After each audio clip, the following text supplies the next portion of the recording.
Hello and welcome back to Understanding Depression, where we dive deep into the emotional landscapes we often travel in silence. Today we're exploring something deeply personal but universally impactful, the power of our inner voice, and how, especially during depression, it can become our harshest critic. But more importantly, we'll talk about how we can start changing that inner dialogue. Even if it feels impossible sometimes, healing truly begins inside. So if you've ever caught yourself thinking, I'm not good enough, why can't I be better?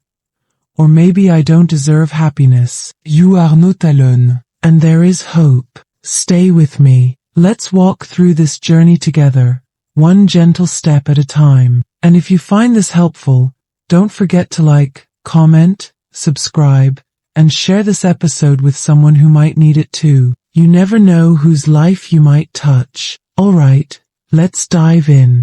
First, let's talk about what this inner voice actually is. We all have a voice inside our minds, a running commentary on everything we do. When life feels okay, that voice might be supportive, you did your best, or tomorrow's another chance. But when depression takes hold, that voice often turns dark. It tells us we're failures, that we'll never get better, that trying is useless. Psychologists sometimes call this the inner critic. And here's an important truth. The inner critic is not who you are. It's a set of messages you've absorbed, from experiences, traumas, societal pressures, even childhood memories. These harsh messages aren't the voice of reality. They're echoes of pain, fear, and shame. But because they speak in our own minds, they can feel so believable. Have you ever noticed how automatic it feels? You make a tiny mistake, and immediately, without thinking, your mind says, see? You're worthless. It happens fast, quietly, and painfully. But understanding that this voice is a pattern, not a truth, is the first step toward reclaiming your inner world. Now, let's look at why depression makes the inner critic so much louder. When someone is experiencing depression, their brain actually changes, both biologically and psychologically. Brain imaging studies show that people with depression have increased activity in areas related to rumination, the constant replaying of negative thoughts. Meanwhile, activity decreases in regions that help us regulate emotions and see things more positively. In simple terms, depression makes it harder to stop the negative loop. It primes your mind to notice failures, ignore successes, and expect bad outcomes. So it's not that you're weak for struggling with self-criticism. Your brain is literally fighting an uphill battle. On top of that, depression often saps your energy, your hope, and your ability to challenge these dark thoughts. It feels easier to believe them than to fight them. But here's the key. Even if depression amplifies the inner critic, it's still possible to learn how to soften it, over time, and with compassion. One crucial step in overcoming negative internal dialogue is simply recognizing it. Awareness is powerful. You can start by noticing when your mind slips into harsh self-talk. You don't have to change it right away. Just observe it. It might help to ask yourself, what am I saying to myself right now? Would I say this to someone I love? Where might this voice be coming from?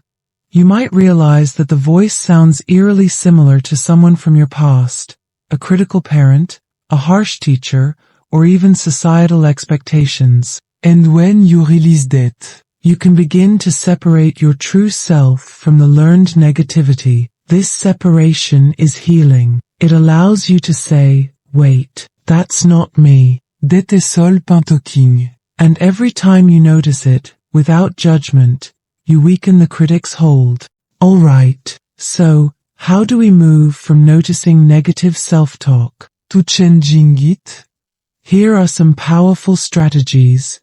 1. Name the voice. Give your inner critic a silly name. Call it Grumpy Greg or Negative Nancy, anything that makes it feel less powerful. When you hear the critic say, you're useless, you can respond, oh, it's just Grumpy Greg again. I see you, but I'm not listening. It sounds silly, but it works. It creates emotional distance between you and the critic. Practice self-compassion statements instead of trying to force positive thinking. Practice gentle, believable affirmations. When you catch a harsh thought, try saying, "I'm struggling right now, and that's okay. This is hard, but I'm doing my best. I deserve kindness, even when I feel broken." Notice these aren't fake positivity. They are compassionate truths. Challenge the thought. Ask yourself, is this thought 100% true? What's the evidence against it? What would I tell a friend who felt this way?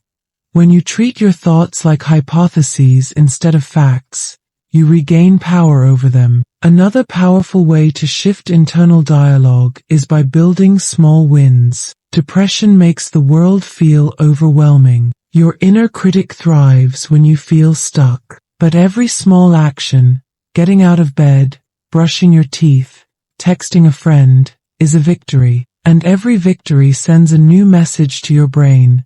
Maybe I'm not as powerless as I thought. Over time, these tiny victories accumulate. They start to drown out the critic's voice. So celebrate them. Celebrate the tiniest acts of hope. Changing your inner dialogue is brave work, but sometimes it's just too hard to do alone, and that's okay. Therapy can be life-changing, especially approaches like cognitive behavioral therapy. CBT helps reframe negative thoughts. Compassion-focused therapy.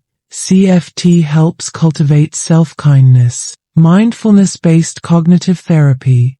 MBCT combines mindfulness and thought awareness. There's no shame in needing support. In fact, reaching out for help is a beautiful act of self-love. Before we close, I want to say something directly to you from the bottom of my heart.